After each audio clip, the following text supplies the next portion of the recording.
Khushi's Liberation series introduces the reader to a jet-setting player who meets an independent South Asian woman.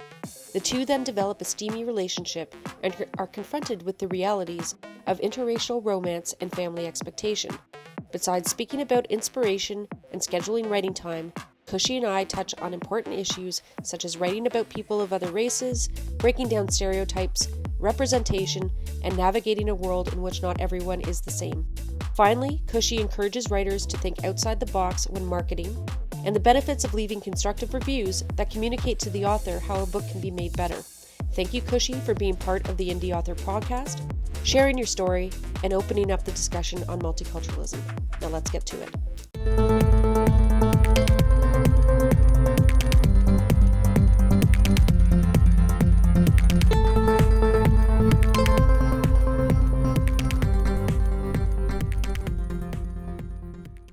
Hi, welcome to Indie Authors. Today we have Khushi T Saha. How are you? I'm good. I'm glad to be here, Amy. Oh, I'm so happy to have you. So as I do, I will be reading out your biography as well as the blurb from the back cover of your first book, but it's part of a series. So I'll introduce the titles as well after. So you currently live in the US, having been lucky enough to live on both coasts in your life, which is awesome. As a first generation South Asian, you have a foot in the US and another back on the Asian continent. An empath at heart and a knack for spinning tales, something you've inherited from a beloved great aunt. You take what you know and weave it into works of fiction. Naturally a believer in love, your work has turned into romances. You hope that other South Asian Americans can relate to your stories and the Asian American experience. And of course, that romantics all around enjoy your novels. And your first novel is Passion's Liberation, and that's book one in the Liberation series. And it reads like this: a sexy jet-setting player meets a feisty, independent South Asian woman in the steamy contemporary interracial romance. What happens when pure attraction collides with family responsibility? After having written off love, Simran Khan is vacationing in London looking for no strings attached fun. It's not long before she succumbs to the mysterious hunk with an intense ice blue stare while club hopping with friends. After a night full of surprises with global playboy Marcus Lehigh, yes. Lehigh, yep. And sampling his reputable talents between the sheets. She realizes this can be more than just a fling, but major doubts come into play. Little does she know he might feel the same way.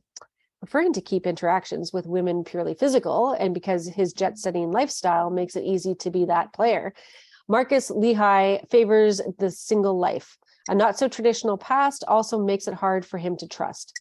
Something about Simran hooks him after one night, though. A luscious beauty with brains, some attitude, and an unexpected flippancy for his luxurious life has him wanting more than the usual down and dirty fling. When she leaves for NYC, he follows, intrigued by what she has to offer. So from London to NYC, the relationship collides headfirst with Marcus's notorious player lifestyle and Simran's strong South Asian roots. Will Simran accept his former life riddled with ugly scandals? Can Marcus compete with her family's traditional expectations and ingrained cultural heritage? When all is said and done, life-altering events put their trust to the test. Is love enough to conquer all? It's very exciting. And then there's a second book, Love's Liberation, and then there's a bonus book, Liberated Ever After. Yes. Yeah. Yes. And you've done this in quite quick succession, right? Is that correct, or was it?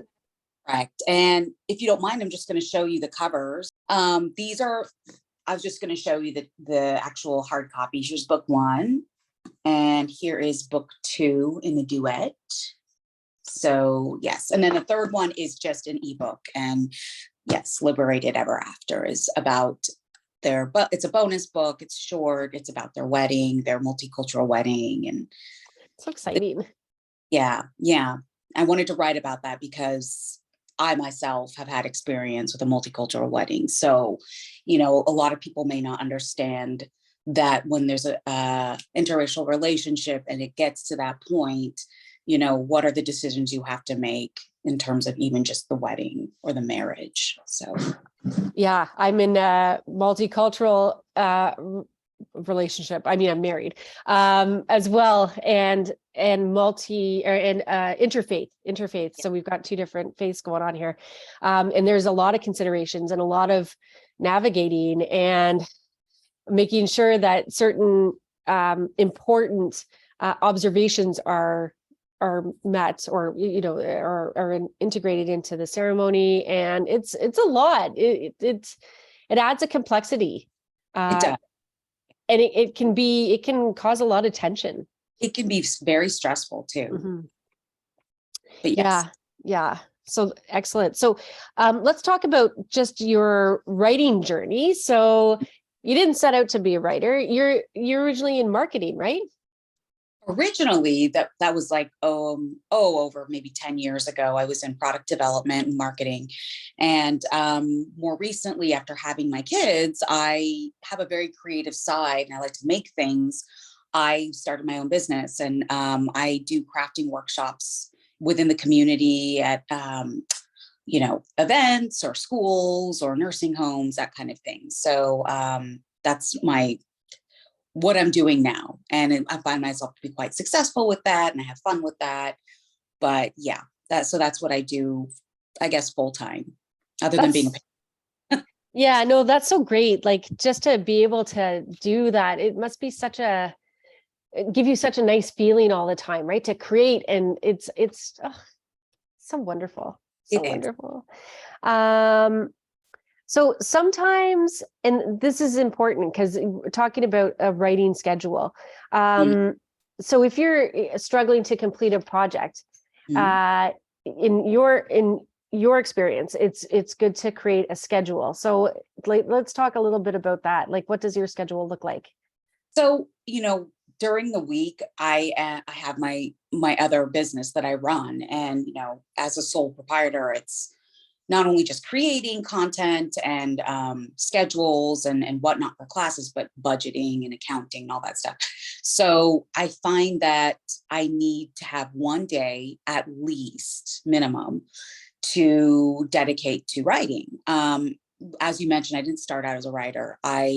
This was a cathartic journey for me after I went through something that was really hard for me to get over. And this story came in a dream to me, and I just had to write it down. I have vivid dreams once in a while, and at this point I was like, I'm just going to write it down. It became a story. So it's like, as I'm growing as an author, I find that I need to dedicate actual time to that if I want to continue pursuing this. And again, it's not full time, but I find that giving one day dedicated to just writing, or even anything that has to do with the business of being an author, such as social media or reaching out to other outlets to try to promote myself, I pick one day. So I do Thursday, and that is just dedicated the whole day. Sometimes I'm just sitting at my desk the whole time.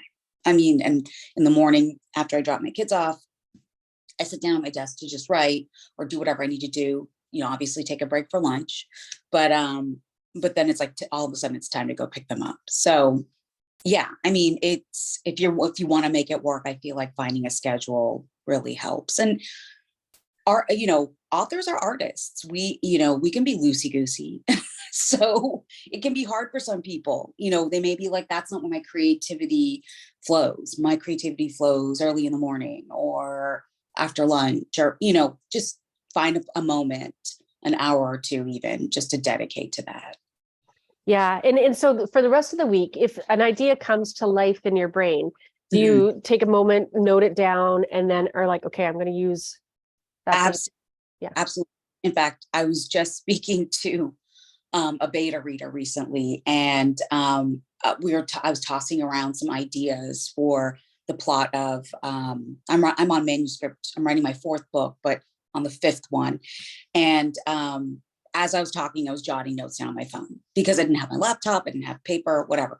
But that is my main form of jotting notes down, because I will always go back and refer to plot points, funny dialogue that I thought of, or an issue that I want to represent in the book, because I do write about a lot of South Asian nuances growing up in the West and being a woman in a white dominant society. So yes, that is where I put all my notes, is on my phone, because that's all me. Yeah. I mean, yeah. Nowadays, it's like, Yeah.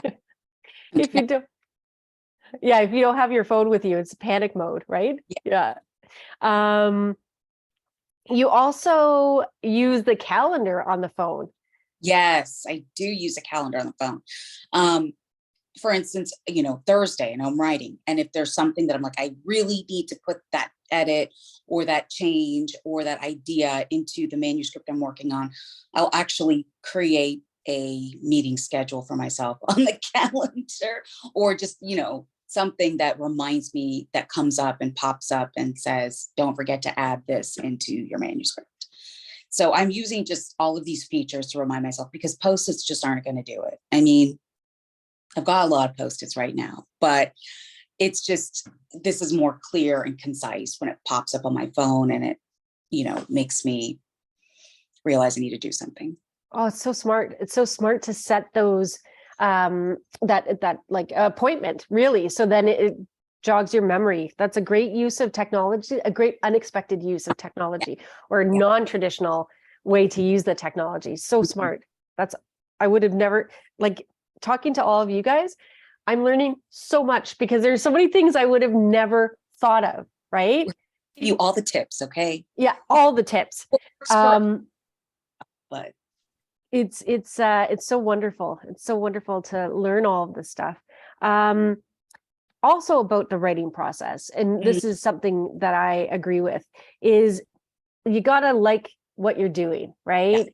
So talk about that, about what you do if you become a little bit frustrated, or I always feel like, if you're not enjoying whatever it is you're doing in life, whether it's your career, your hobby, don't do it. So if you're writing and you're like, this is just awful, and I don't know why I'm doing it, it's obviously good to practice, but it's not the end all be all, and maybe take a break. For me, when I get stumped in my writing and I'm like, this is just terrible, I do go through the practice of just continuing to write to see what plot's going to fall out of my head. But most of the time I take a break, because I have to enjoy what I'm doing. And if you don't, then it's a chore, right? And so I definitely take breaks. I'll read other fiction. It doesn't necessarily have to be a romance. I find myself reading mysteries or thrillers, just to kind of jog my brain, with character development and plot points. And I'm even I just started watching White Lotus, on Hulu, and that's been awesome. Like, I love seeing the character development there, and what the writers have done there. So just try to get other forms of inspiration, and it all comes back to, are you enjoying what you're doing? And if you're not enjoying writing, then maybe put that aside for a while. And I like the point that you made, that you might be writing something and you feel like it's terrible, because I think it's important, especially for new writers who are just starting their career, is that you are going to have days, weeks, sometimes, when what you're creating isn't what you thought it would sound like in your head. Yeah. And you have to take that as, like, it's like any other skill, right? Like, some days you're more into it than others. You hear about, let's say, athletes, right, who perform better sometimes than not. And it all depends on their headspace, and it happens to professionals, it happens to hobby writers, it happens all along the way. And it could be for whatever reason. You could be having stress, not sleeping well, a conflict here or there. But like you said, like, either you write through it because something good might come out of it, or you just take a break, but don't get discouraged, and then that's the end. Right. And, writers will take a break for a year sometimes, but they know, they're like, I have this manuscript I'm working on. It depends on each individual. Yeah. But don't, don't, or try not to let it discourage you to the point Yeah. where you just abandon. Exactly. Yeah. Exactly. Some other inspiration, and it'll lead you back to it if that's your love. Yeah, exactly. And people like, there's some times where you write something and you're like, this is the best thing I've ever written. But then there's also times when you're like, I don't even know what I would Yeah. say. And I wrote this. This is terrible. Yeah. Yeah. So, and I'm sure this has happened to even the big greats of, yesteryear, like all the famous authors that came before, where they probably looked at their stuff and thought, what the heck am I doing? So just push through, through. Yeah. But your sister actually was a big help, or catalyst maybe, or so what was it with your sister? She was really surprised because in our family, I have two sisters, other than myself. I am like the creative, right? I hence my crafting business, right? So she was surprised that I was writing, and she herself has a job that has a lot of writing. So she was really surprised, and she read it, and she was just like, oh my God, I just got sucked into all the characters and storyline, and I can't believe you did this. And she was very encouraging, because when I finished my manuscript, I was like, let me just see what happens if I throw it on Amazon and whatever. And when I told her, she was just like, oh my gosh, I have to read it. And she was really encouraging. She was just like, I always knew you had something in you. She's like, based on, when we were younger and the stories you would write, but I didn't think you would take it, or return to it as an adult. So, she's somebody that's definitely in my corner. So it's nice to have that. I don't tell a lot of people what I do because I do write under a pen name, but my other business, I deal more with children and the elderly. So it's kind of like, I don't want to always bring this up. So, but it's good to be able to tell people, and those people do support you. Yeah. No, and that's great that she, like that you have that sense of familial support.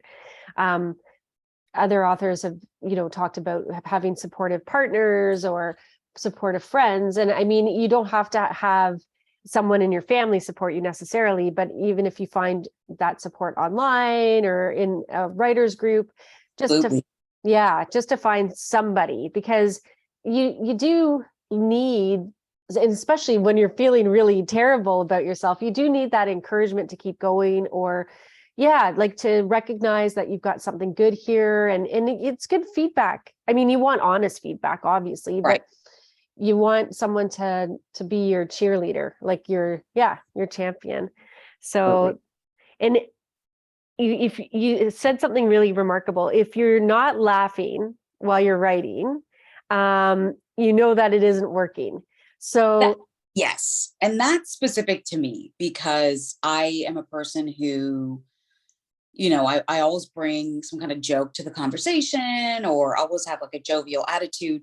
So that's my writing. If somebody else is writing like a gothic thriller, I'm not expecting you to be like, hey, but while I'm writing, I like to put in some like smarmy or snarky dialogue, or things that, funny things that may happen. And so when I'm writing, and if I'm not chuckling to myself, then I'm like, this is not entertaining. I don't think my readers will find this entertaining. So that's, that goes along with loving what you do, and being able to just take pleasure from writing your stories. Yeah, but I love that image of you sitting, writing, and chuckling to yourself, because it's such a strong image, and it's so great to think like, because you get this sort of mental picture of writers very serious, cigarette. There in my mind, always has a cigarette for some reason. I don't smoke, but they, or something, right? And That's what you're picturing, of course. Yeah. And very serious. And it's always dark, which is like not conducive to like good, good eye health. Yeah, you're gonna go blind, exactly. But to think like, you know, someone's actually sitting there like writing, enjoying it, makes me look at the books differently, because now I'm like, oh, I wonder if they got as much enjoyment out of this scene as I got as a reader. Yeah. So I mean, I agree with you. When I'm reading other contemporary novels and if they're funny, it's like they must, you know, in my head, I'm like, that author must have been just cracking up when they're writing that, you know? Yeah. There's some where okay, so there's one guy, oh my gosh, now his name escapes me. I've got like cognitive something or other because I can't remember. Christopher Moore, thank you. And he is one of the ones where I like inappropriate, like very saucy humor, but really funny. And where it's like I laugh out loud, like I actually like can't, you know, it's not an inside laugh. So yeah, now I'm going to be picturing him writing this, laughing because of you and your books as I'm reading them. I started yours. I love it so far. The first one.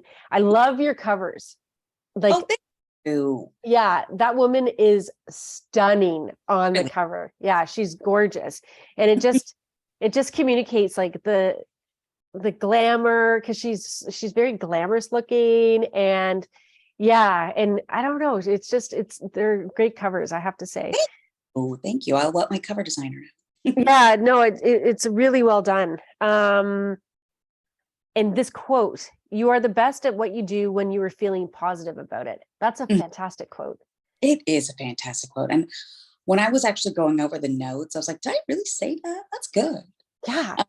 That's why I wanted to include it, because I was like, good on you for saying this. Yeah. It's true though. I mean, you have to be, again, it just goes back to like liking what you're doing. If you're like, this is terrible and this sucks, then, you know, you're probably going to come out with some stuff that sucks. So yeah, you have to be liking what you're doing. I mean, writers struggle, they do. And again, you know, it's like, I know writers who are like, I've been sitting on this manuscript for so long, I don't know what I'm doing. I mean, I think you had like, you know, when we were first talking, so it's like, you have to like it. I think you have to like it to want to have the hunger to work on it, you know? Very good point. Yeah. And the self-esteem, like that whole idea about the imposter syndrome and who am I to tell this particular story, and I think we'll segue into this about South Asian culture. Let's just jump to it now, but like you know, in this climate, which is a great climate for self-discovery for someone like me, right? And learning about the you know, how I've been raised with a whole bunch of privilege that I wasn't necessarily aware of, but that exists. And so that's challenged me in a way, because a lot of my characters are not white. And so then it's like, I'm nervous about not doing justice to the characters and involving their background. Like, so I've got one character who's part Ethiopian, and I'm like, okay, well, I've got to do my due diligence and connect with the Ethiopian community to see if I'm portraying this correctly, because like, who am I? So that's another thing that I found in the journey of writing, is like the who am I to represent these people. But it's important and it's necessary, because that's how we break down all of this, you know, stereotyping and making assumptions about other people's backgrounds. And this is something that you're tackling in your novel. So let's talk about you and this subject. Well, I mean, I'm in a little bit different boat, because I am a South Asian brown woman, and my main female characters are South Asian brown women. So for me, it's taking a lot of what I experienced growing up. I grew up in the Midwest and in a very white culture. You know, one of the schools I went to is my sisters and I were some of the only brown people there. So it's just taking a lot of the experiences I had growing up with dating, putting that in. That's why these are romances, and just and writing about them, because we know, society is familiar with South Asian and Indian culture, right? In terms of, Bollywood films and the glitz and the glam, and there's obviously way more to any culture, all the little nuances, especially when you feel displaced. So that is mostly what I'm trying to get out there. Is I'm not going to write about this big Bollywood wedding. I'm writing about what Simran is going through on a daily basis. The struggles to find herself. She mainly is a person who is confident, does her own thing, but she still has the issues of family representation, familial duty. These are things that are in a lot of different Asian cultures and a lot of Latin cultures as well. So it speaks to, I think, a lot of different cultures, and just kind of bringing it forward. There's more going on there than just let's go have a curry, or Yeah, exactly.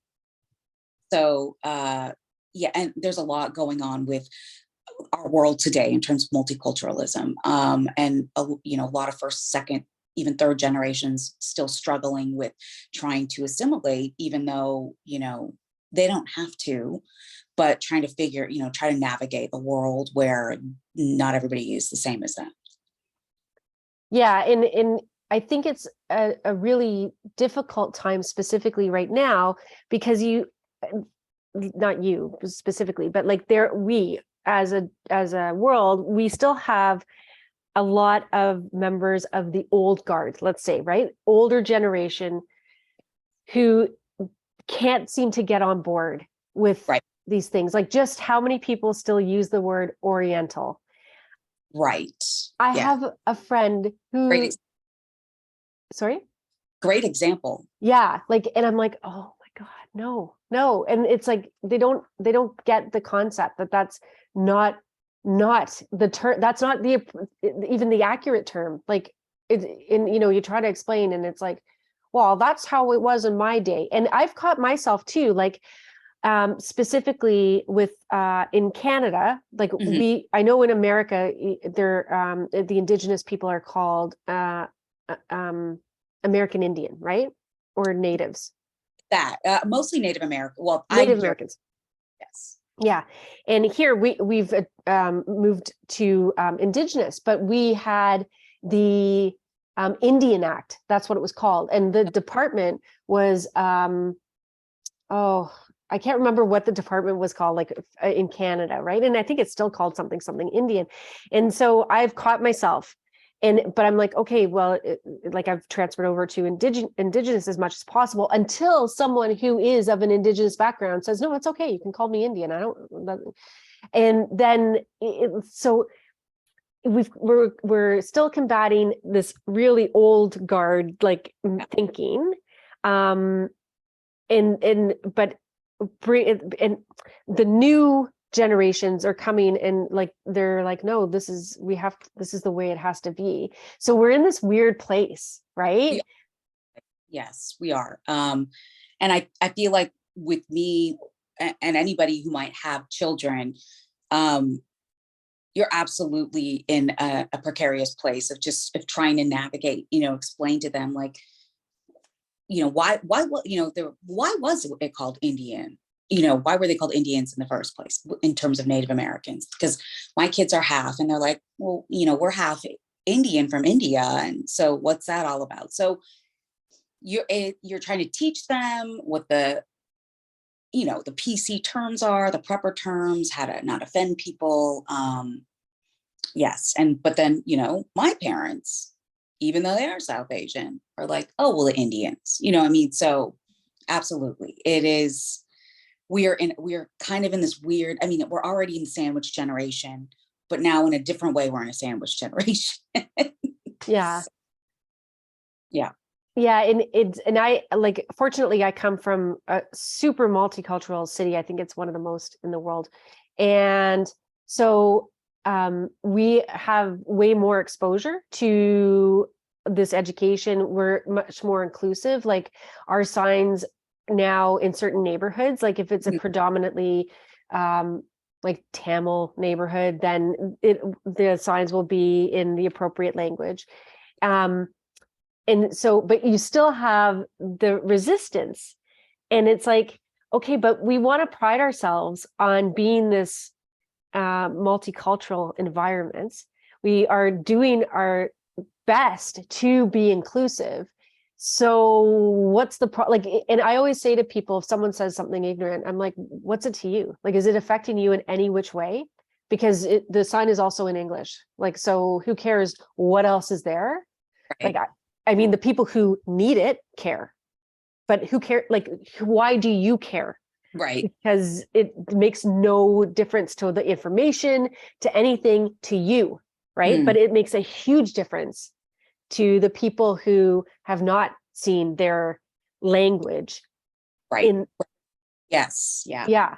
And it costs nothing. It costs, I mean, it costs nothing to, I mean, other than, you know, a graphic designer to put it all together. Like there are material costs, but in terms of an emotional cost, it should not mean a difference to anybody other than, oh, isn't this great? Isn't this wonderful? That, and I mean, like I have in-laws that were not born here. They speak a different language, and watching them try to navigate through, and they're white, but trying to watch them navigate through the system gives me an appreciation of what it's like for others too, who are visibly different, because as soon as they open their mouths, it's like an attitude change, right? Like, oh, you don't speak English. And then there's like almost this weird, like either pity or frustration comes out a lot, or like just sort of this, like, I don't know how to explain it. And it makes me angry because it's unjust, right? And it's like, it's like a patronizing tone, you know. I totally understand. Yeah. And so maybe that experience has opened my eyes more to other things. I'm not sure, but yes, absolutely. I think it will. Yeah, because one of the neighbors I found out later, my mother-in-law is not here right now, but I mean, she's with us. She's not gone on to the next world, but but I found out something, that one of the neighbors was very disgusting towards her and was like, and she said, you know, I don't understand what you're asking. And then the neighbor was like, well, why don't you learn English? Oh, and that sort of thing. And it was like, really, like in this day and age, do we need to go there? And instead of being an a-hole about the whole thing, why don't you just explain it different? Right, to help your fellow man out. Like, so sorry to get on that rant, but no, I appreciate that. These things are real and they need to be talked about. And at the end of the day, we all, you know, put our proverbial pants on the same way. And so why are we making life so difficult for all of us when all we want to do fundamentally, we want to eat, be loved, enjoy our lives, you know, and have a good nap. Like at the end of the day, that's for sure. So I'm really glad that you are touching on some of these themes. They're absolutely necessary. And it's also breaking down like these stereotypes and introducing people who may not be familiar with a culture to see like the needs are exactly the same. It's just maybe the way like the weddings are different, but different and beautiful. Like I want to go to an Indian wedding because my friend is South Asian, and she was telling me like, you know, that her wedding was this big affair, and I was like, I was wondering if I mean, I was wondering, I wish I had known you before you got married, because I would have loved that. Yeah. So yeah. And so, what other themes come up in your book? You know, I think more so than anything, it's about finding yourself, and it's pushing yourself to what makes you happy and not necessarily following somebody else's dreams. That is a main theme in my life, growing up, something that you hear it from Asian families all the time. Oh, you need to be doctor, lawyer, engineer, blah, blah, blah, whatever. And for me, I was pretty pushy and saying, I'm not doing any of that stuff. I know, but people who did, and those people are not necessarily the happiest people that they are. Who am I to judge how they're living their life? But it's frustrating to see and to hear the complaints when, what you did was you just followed the dreams of your parents, so of course you're going to be miserable.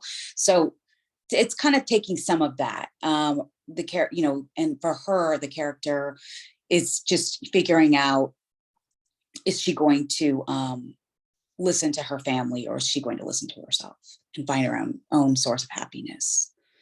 Yeah. So, yeah.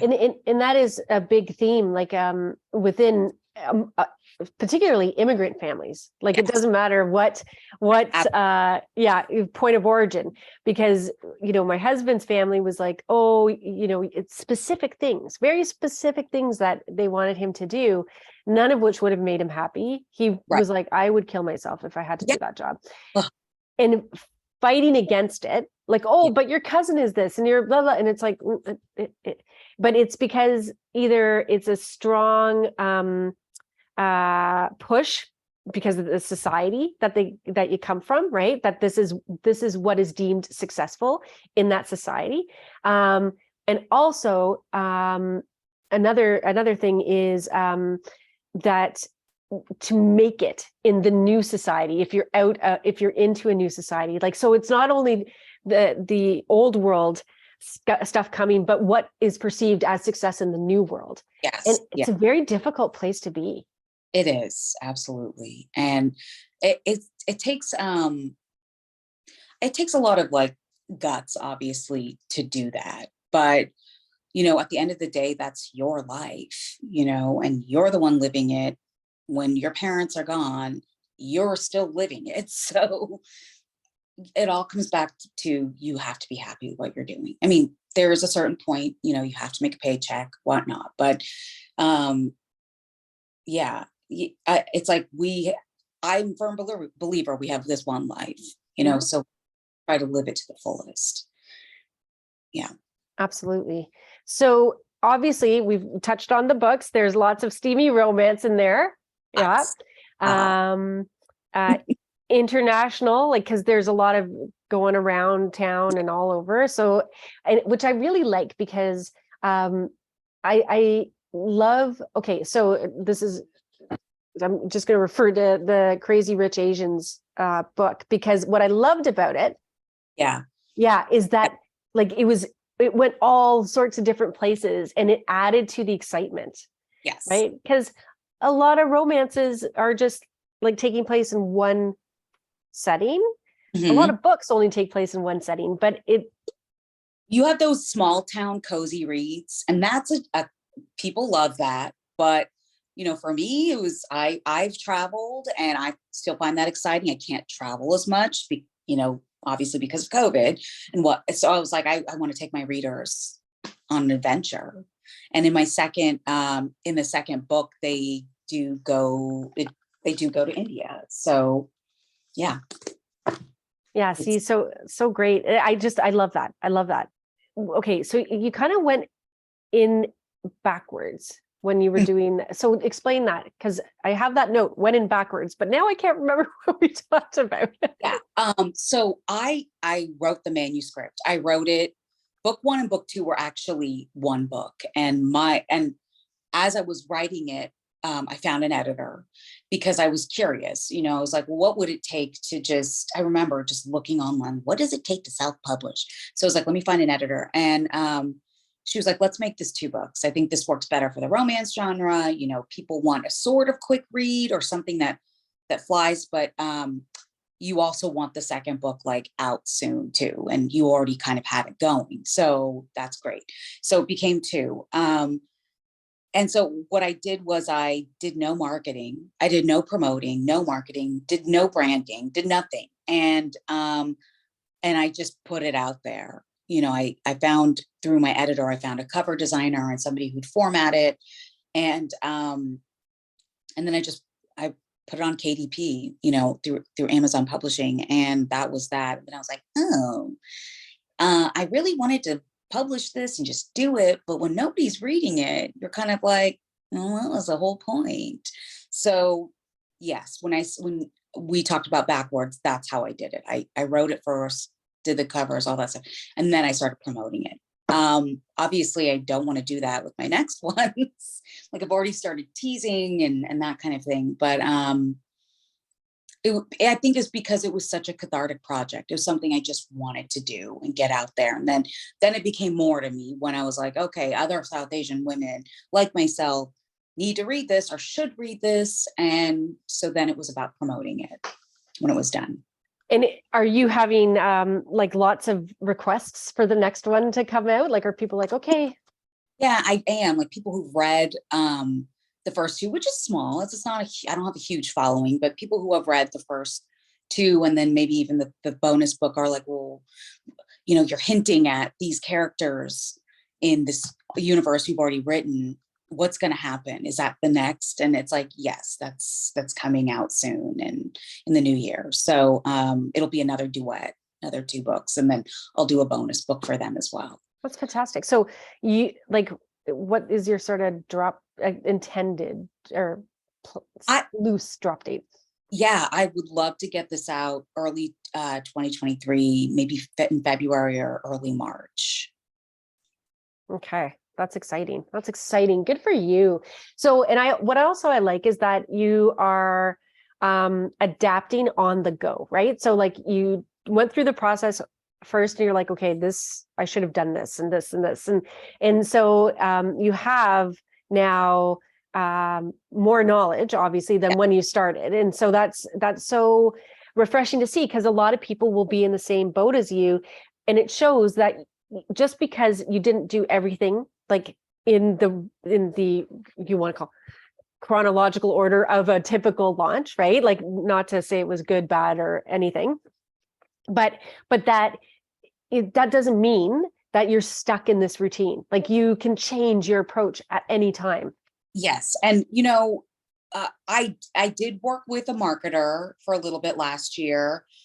She got way too expensive. So I couldn't do that further. I have a marketing background and I know it needs to be out there, and people need to see what you're doing. But I don't know how it works with romances and specifically in books. That wasn't my expertise. So, but every person I've talked to has been like, it's never too late. It's never too late to get your quote unquote backlog out there, or even if my first manuscript published last January, it's never too late to, rejig it and bring it up to the forefront again, because you have new people looking at things all the time. Exactly. That's what I was going to say. And in fact, it's sometimes more advantageous, it doesn't feel like it in the beginning, but when you have a big list available, people are like, yes, because they don't want to wait. Right. They want to see like, okay, I've got a next one and a next one and next one. And then you build a very faithful following, and then there'll be more sort of, I'm thinking of like, I'm thinking of mystery writers, but like, what's her name? Something Leone, Donna Leone, or Right. Leone. Where, now people are happy to wait. But my mom, when she found her, was like, oh, good, she's got 5 books, and she just went through the books. Yeah. So it again, like if it's not successful right away, do not worry. Keep going, right? And keep building more or writing more stories and building that collection, because then you'll get a whole different group that's like, wow, yes, I can buy. Exactly. Yeah, exactly.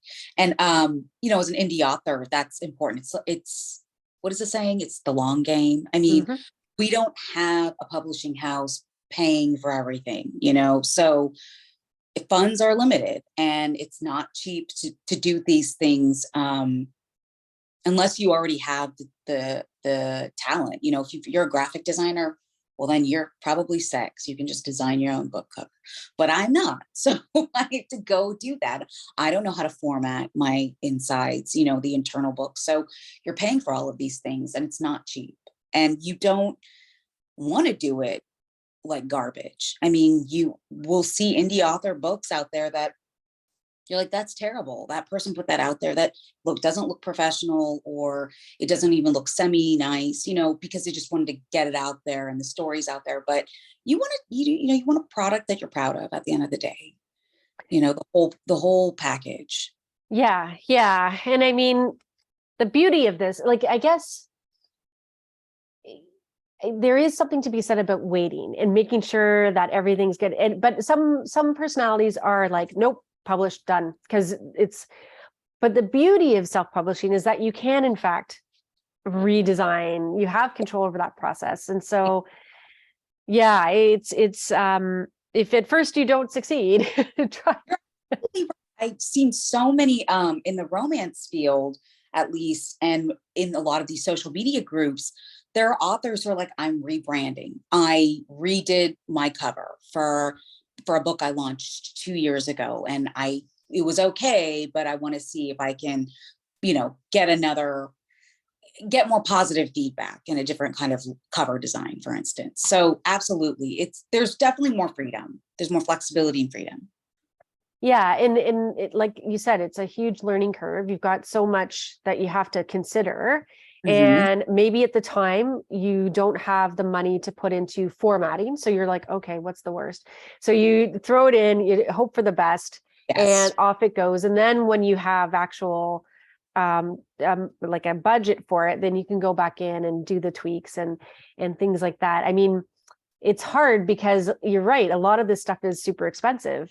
So if you don't have it, but you really want to get your stuff out there, you know, and it's like a fine line, like which that you're walking. Like it's tough to make those hard calls if you don't have the budget behind it. It really is. And I feel bad that I said people put out garbage, but I don't know. I feel like sometimes I see things and I'm like, wow, that it bugs me if it's formatted incorrectly, or there are incorrect, like you're going to find that in, I think, even books published through publishing houses, you'll find a mistake once in a while. But I mean, if it's constant throughout, it's a little frustrating for the reader, I think. And they will give you a bad review. I mean, that is just that you don't want that. Exactly. Yeah. And I think that's the best point to say, is that in your haste or in your inability to do whatever correctly, unless it's a passion project and you do not care what people say, like you just wrote it for your family or whatever, just to have it out there, and then that's one thing. But if you really want to make the money, even if you can't afford to do these things, there are countless tutorials online. I've been looking myself, right? Like on YouTube, on just doing a Google search, and anything you could possibly ask, someone has covered it out there. And just take their advice to like DIY it, and make it as best as possible. Because you're right, it interrupts the reader experience if it's not formatted correctly, if there are too many errors, either typos or grammatical errors, you do stop readers. But then again, some readers don't care or won't notice because they're swept away. So it's like, that's why I'm saying it's like a fine line on all of these things, right? So like someone who is and I don't, this is not, I'm not trying to be classist, I'm not trying to be, but someone who is well read, right? It can be any background, but someone who has exposure to a large catalog of professionally printed material will be able to tell the difference. Right.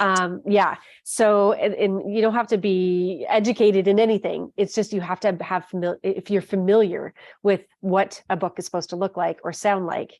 When it doesn't look like or sound like, it's very jarring. Yeah. So you're doing yourself a disservice, essentially. Yeah. Agreed. Yeah. Yeah, like you, I was a professional communicator when I was working, and that's one thing that we were taught. Like, you have to make sure that whatever you write is accessible to people. So not huge long blocks of text, like not, don't have all the same sentence lengths, da da da da da, because then you distract the reader or you lose them along the way. Right. So a good story can keep you captivated, but at some point, if you stumble enough, you're like, I can't keep up with this. So yeah. Agreed. Yeah. Yeah. So yeah, you said no marketing was done in the beginning. Now you're like thinking about the marketing for this one. Yeah. So are you doing it yourself for this next one, or are you gonna hire someone? I have hired somebody. I've hired a PA, a personal assistant, to who knows the romance steamy genre, and it's not cheap. It's, it's a monthly fee. We'll see how long it takes, but just to get the momentum going for this next manuscript. And I'm seeing, and honestly, I have the funds for it for my other gig, if you will. So it for a while I was doing things on my own, and I think every author will tell you it gets very hard because it takes you away from the writing. And if I spent all my Thursday hours just marketing and TikTok and what have you, then where did my writing go? And I'd be up late at night with a glass of whiskey, like I did with, like my first two manuscripts, trying to figure it out. So it's frustrating and time consuming. So I just, I was like, I'm going to bite the bullet. I'm going to hire somebody for the next few months and see what happens. And if I see any returns with that. Yeah. And I think if you are sincere about making your books, and again, not you, like the general you. Yeah. If one is sincere about doing it to build an audience, you have to think of it almost like a business, right? And exactly. in a business, you have to invest. You have to in certain things, because otherwise your business will go nowhere, right? So just, you think about your book in a different way as a business. And yeah, there are a ton of professionals out there who can help you with all of this stuff. And like you said, maybe, you hire someone for a couple months, and then you've got sort of like a template to work with, perhaps. And then it makes it easier for you later. So, and again, if you have the time researching all this stuff on your own, but if you're serious and this is what you want your books to make money, then a little bit of money has to go into them at some point down the road. Yeah. Yeah. So one way of getting readership is through reviews. Yeah. So, but you said, and I love your resiliency and your perspective on this, because I'm not suggesting that you've only gotten bad reviews, but when you got the first bad review, I hope it's only the one bad review. Your experience, it was like how you reacted was really, really lovely. Like it wasn't. Go ahead and tell the experience. Yeah. When I saw that one bad, first of all, the person had read book one and they loved it. They were just like, amazing. They read book two, and I think because book two gets a little bit more into the nitty gritty of certain things, maybe they felt like it was slower paced to them. I don't know. I like both my books. I mean, I'm the author, but they gave me a bad review. They're like, could not finish it. DNF, did not finish. And it made me feel terrible, as it should. But I felt like I had to apologize to that reader. Like, I'm so sorry you did not like my second book. What can I do different? But then I also felt like I guess you're not a true writer or author until you get a bad review. Like, you can't please everybody. You're writing from your perspective, and even if it is fiction, that's your story, and that doesn't jive with everybody. So yeah, that's how I had to see it. And that's how I do still see it. Like, yeah, I got a bad review. Okay, great. You know? Yeah. Yeah. I love that you think of it as a rite of passage as opposed to like some people wouldn't be able to get past it. Right. But I love that you're like, okay, well, good. Thank you. Thank you for your input. At least you read it. Yeah. Right. Exactly. And it's funny because I'm starting to create some content like that is to complement all these videos that I'm doing with you guys. And my first one was on Anne Rice and the review that she got for Interview with a Vampire, which has sold a Yeah. ton, and right, and it was Yeah. scathing, like awful. And Wow. so yeah, so I Really? specifically like, yeah, it was really bad. Like they were like, basically that she was a hack. Okay, Okay. yeah, thank you. So that's why I was like, okay, I'm not doing this to besmirch her memory. I'm doing this to show other writers, like even someone who you can think nobody would say anything bad about. Initial review from this guy who is like supposedly some bigwig in popular culture, was like, yeah, no. So it's like, so the even the big greats, Of course. yeah, have, and that's just what it is. Not everyone's going to like you in life, and not everyone's going to like your product. Not everyone's going to like your book. Like, Right. We're not the same. it's yeah, exactly. But I spoke with another writer about people writing the bad reviews, like use it as an opportunity to express like what was wrong, so the writer can take that feedback back. Yeah. Right. Or like, So give me constructive criticism. You can say that you didn't like it, but that doesn't help me, at all down the road. yeah, they provide that back, and some people are just out to be mean. And Yeah, that's they really are. And yeah. that's what another actually book reviewer, I was just chit-chatting with them on Instagram, and they're like, some people are just mean. They just want to cut people down. So Yeah. Which is a terrible, like I feel bad for people like that, because what must your life be like? And right? Like, how do you getting pleasure from this? Okay. um so you joined TikTok, but like many, it's its own thing, Time consuming. Oh my God. right? Now you have Hive coming up, and I'm like, no, I'm not even What? looking. I What is can't. this? What's it called? It's called Hive. It's another social media platform that authors are starting to join. And they're like, okay, I jumped on the bandwagon. Go ahead and follow me. Here's my handle. And I am going to let my PA look into it and see if she thinks it's worth it. She's like, I got to look into it. She already knew before I even asked her about it. She's like, I know, I got to look into it. So, no, right? It's like, come on, people. But I mean, honestly, everything, Instagram for me has been the one that's had the most impact, and I think has the most longevity, because you're going back and forth between, oh, well, stills are better. Oh, well, reels are better. Oh, stills, it's like, so, you have TikTok too. I did finally jump on the bandwagon for that. And I was posting once a week for a while, but my gosh, it takes me so much time, because you need to find the perfect content to grab your perfect readers, or to grab an audience and get this many views, and the music and the images is just, it took too long. So I just Yeah. I feel like Instagram is much more sort of collaborative in a way. Like I don't, where I don't know what it is. Like you can do the same with TikTok. Like you find someone and you like them, then you follow.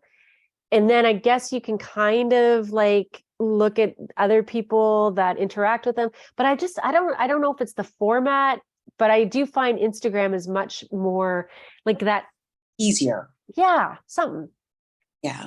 Yeah. But I mean, you hear about authors who gained some, they were authors, but then because they started doing TikTok, they gained like this huge following and success. And so those are the success stories that other authors are like, I'm trying to do that too. And I know, I'm sure it does give you the success, but My gosh, it's very time consuming. It's very time consuming and it's exhausting, honestly. Like thinking about even just for this channel, right? Thinking about ways, Instagram is my go-to, and I don't even have enough time right now to create any content for Instagram because I'm, Yes. it's so many different stages of this project. But and you have your own business, you take care of your children, like there's, Right. something's got to give. Not enough hours in the day. Okay. Yeah, yeah. It's too much. But what I did like about what you did was that you reached out to podcasts Yes. and were they specific to, South Asian experience? Yes. Yeah, So I felt like this was a good way to the stories kind of speak for themselves in terms of like South Asian nuances. So I had to think outside the box. Like that as a marketer, that's what I'm always doing anyway. Like who can I link up with? And we can like promote self, both promote ourselves. So I was already following some South Asian American podcasts. And so I reached out to them about my stories and they were interested. So I did do one already with but what will people say? And that's about the South Asian American experience. She herself, Disha Masepa is the podcaster. She is South Asian woman, born and raised in the US, going through, the same ideals of like growing up in a country that trying to figure herself out, but she married a white man. And so that was very conducive to, talking about my story and my own experiences growing up in my interracial marriage and having children and that kind of thing. So, yeah, and I'm continuing to do that, just kind of reaching out to other sources of like networks that promote like the South Asian experience in the West, if you will. So, yeah. And again, loving the use of technology, like but not necessarily like author talk, right? Like going out to just a community-based podcast or an experiential based podcast. So love that. So I'm going to link it all down below your podcast episode down there, wherever great. the down there is. Because I just love also collaborating, right? Like getting other people's voices out there. It's so important. It is. Yeah, so this kind of wraps it up, but the last thing is about that thinking outside the box, thinking, going beyond the traditional literary avenues. And so what would you, sorry, cough, what would you recommend for anybody who is like, you know what, I want to do something different. I want to go beyond the TikToks. I want to go, like, what would be like something that they could do to harness another audience? That's a tough question because it really depends on the story.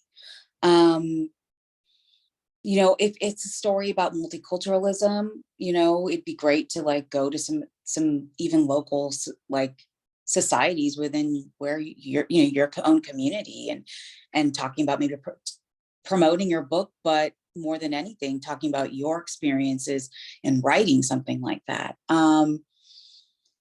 Even maybe like local businesses, local bookstores. Some people do craft fairs, which I don't know if that's the best marriage right there. But I think it's really trying to, grasp something that's in your story that would be a good link. For obviously for me it's the South Asian experience and also writing romances for interracial relationships. So that's another example would be Facebook groups, for instance, or social media groups that may not be the complete focus of your genre, but the fact that I write interracial romances between a South Asian and somebody who's not, I was able to find a Facebook group of South Asian women who are married to non-South Asian men. And, those are great ways to promote your book. And you're not going to do it all the time because there's obviously some really serious issues that people really want to speak about. But sometimes they're like, I'm looking for something fun to read that I can really, sink my teeth into, or that speaks to me. And, you know, that's an opportunity for you to be like, oh, well, I wrote these books, and these, you know, this idea speaks to us. So we see ourselves in literature. I think that is the kind of thinking that will get you further as an indie author, rather than just posting. It's like, try to find something that you can connect to, that's within your story. Yeah, no, that's good advice. Yeah, I was thinking while you were talking, like if you had a book set, I don't know, in a flower shop, then, you know, there's great opportunities to bring your setting or your character or something to life in a different way. And yeah, so thinking outside the box, instead of just like, oh, I'll go to a bookstore for a book signing. Well, why don't you go to the setting that happens in the, okay, but if it's a cemetery, you probably don't want Well, maybe not that. yeah, you don't want to do it. Hey, you, sorry, your, you know, dad passed away. Do you want me to sign my book for you? Imagine, oh my goodness, disaster. Yeah. Oh, and the last thing that I wanted to touch on, because again, you're filled with really good insight, is about being a positive and resilient person in this industry, or in this self-publishing world. Yeah. I'm not all the time, but I try to be, because it is because we have the opportunity to publish our own work at our fingertips. I mean, really, it costs nothing if you have everything, the manuscript ready to go, right? You're wading through a lot. I mean, you're not just competing with the big guns, but you're competing with other people like yourself. So you have to remain positive, because you know, if you're continuously downing what you're doing, then it's going to come out in like how you present your work, but you're just not going to, again, like what you're doing. And it again, we're up against a lot of different quote unquote competitors. So you just have to be positive about it. You're putting your work out there. It will speak to somebody. It may not speak to like thousands of people, but it'll speak to somebody. You know, somebody will read your story. Yeah. And also about like having realistic milestones so that you don't get discouraged. So small increments of success, Yes. as opposed to, well, if I don't sell $1 million worth by the end of the year, then I'm a hack and I'm out of here. Like, that's not realistic. I mean, yeah, exactly. And I had mentioned when we spoke, it's like, if my royalties are $100, like, that is a huge success for me, right? Because I'm looking more right now at like 20 and 15, and I'm a baby author. So, you know, anything out there, even like things like, oh, I got a review. Somebody gave me a review, like things like that are what bring me joy more than even the royalties. Because I want to get my story out there. I want to get my name out there. You know, you want people to start following you and seeing what you're doing. So it's not just about the money. Yeah, exactly. It's about making those connections and sharing your story and inspiring other people, or educating other people, or entertaining other people, like whatever the goal is of your book. And if those things have been achieved, then it's a win. So yeah, like finding non-monetary wins. I think that is, I'm going to actually make a note of that. Non-monetary wins. Those are your words, not mine, by the way. I said, those are your words, not mine. Like, oh, okay. Great quote.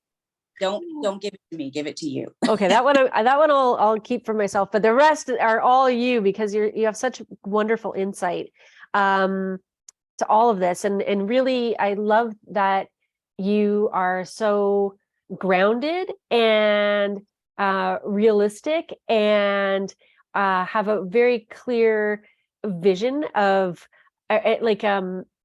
what this could be, and you know what work has to be put in. Like, so you're very inspirational, because this is exactly how people become successful. Like, success doesn't necessarily, like, you see 1, 2, 3 people maybe in a year that has this crazy success, and we don't really know the true backstory on how they got there.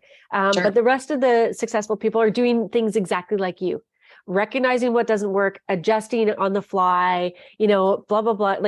So this is really good. I think people are going to get a huge amount of information from listening to you talk about your experience, and you make it feel like it's possible. And that's what's important here. Good. Yeah. Thank you. This has been so good and so educational and honest, and we've unpacked a lot in this conversation, and thank you for everything. Any parting words?